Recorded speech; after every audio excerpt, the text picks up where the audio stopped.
مفتی Rashid Ahmad Khurshid official.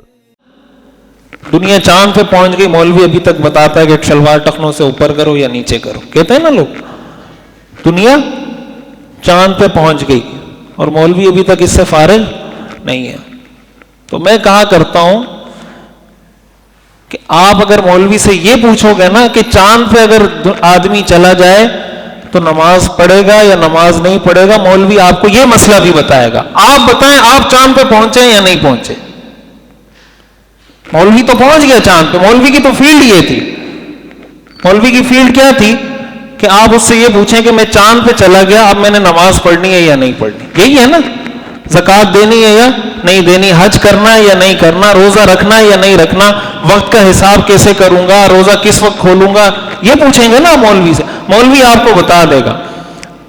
اور جو اعتراض کرنے والا ہے اس کو نہ تو یہ پتا ہے اور نہ وہ چاند پہ پہنچا ہے. یہ میں عرض کرنا چاہتا ہوں، ہمارے یہاں کچھ مفروضے بنا لیے گئے ہیں بس کچھ چیزیں. تو بھائی آدمی آپ جتنی بھی ترقی کریں گے نا، جتنی بھی ترقی کریں گے، جو انسان کی بیسک چیزیں ہیں اس سے تو کبھی انسان انحراف نہیں کر سکتا نا.